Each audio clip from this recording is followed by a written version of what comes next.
ज्यावेळी वेगवेगळे समाज एकमेकांसमोर उभे आहेत त्यावेळी सर्व पक्षाच्या नेत्यांनी एकत्रित येऊन मार्ग शोधले पाहिजेत।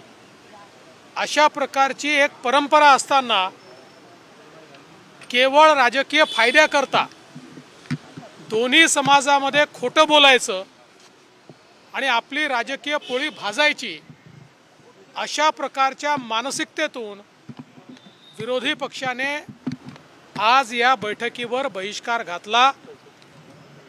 याचा अर्थ त्यांच्याकरता कुठलाच समाज महत्त्वाचा नाही, त्यांच्याकरता सत्ता आणि निवडणुकाच महत्त्वाच्या आहेत। तथापि या ठिकाणी विविध पक्षाचे नेते आले होते, त्यांनी आपापले मुद्दे योग्य प्रकारे मांडलेले आहेत।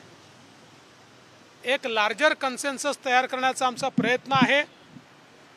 सन्माननीय बाळासाहेब आंबेडकरांनी ही सूचना मांडली आहे की सर्व विरोधी पक्षाच्या किंवा सर्व राजकीय पक्षाच्या, सत्तारूढ असो विरोधी असो, सर्वांना सरकारने या संदर्भात त्यांचं म्हणणं काय आहे हे लेखी मागावं आणि प्रत्येकाने आपली भूमिका स्पष्ट करावी, दुटप्पी भूमिका ठेवू नये, अशा प्रकारचा प्रस्ताव मांडलेला आहे। माननीय मुख्यमंत्री त्यावर योग्य प्रकारचा निर्णय घेतील। आजच्या बैठकीचा उद्देश महाराष्ट्रामध्ये जातीय सलोखा राहिला पाहिजे, विविध समाजांचे प्रश्न सुटले पाहिजेत। मराठा आरक्षणाच्या संदर्भात, सगळ्या सोयऱ्याच्या संदर्भात जे जे काही प्रश्न उभे राहिलेले आहेत त्याच्यावर एक लार्जर कन्सेन्सस तयार होऊन आपण महाराष्ट्र शांत करावा आणि समाजांना दिलासा द्यावा, या दृष्टीने हा प्रयत्न करण्यात आला होता। मात्र त्यावर त्यांनी बहिष्कार टाकलेला आहे। ज्या काही सूचना आलेल्या आहेत त्या सूचनांवर माननीय मुख्यमंत्री महोदय सर्वांची चर्चा करून योग्य निर्णय घेतील आणि या संदर्भात समाजहिताचा निर्णय घेऊनच आम्ही पुढे जाऊ। शरद पवार वारंवार सलोख्याची भूमिका म्हणतात, पण आज त्यांच्या आज शरद पवारांनी वारंवार सलोख्याची भूमिका घ्या असं सांगितलं, मात्र आज त्यांचे देखील नेते आले नाहीत। उद्धव ठाकरे गटाचे अनिल परब असतील, सगळे नेते विधान परिषदेच्या बैठकीला बसले। मला याच गोष्टीचं आश्चर्य वाटतंय। किमान मला ही अपेक्षा होती की पवार साहेब तरी या बैठकीला येतील किंवा त्यांचे प्रतिनिधी तरी येतील, कारण त्यांनी वारंवार ही भूमिका मांडली की दोन समाजामध्ये समन्वय साधा।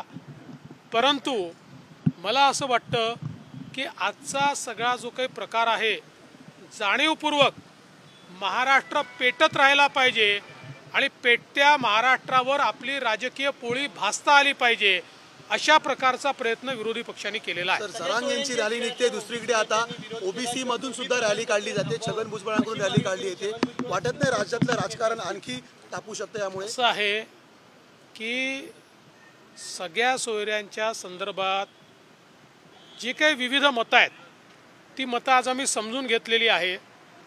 त्यात काही कायदेशीर मतं मांडण्यात आलेली आहेत तीही समजून घेतलेली आहेत।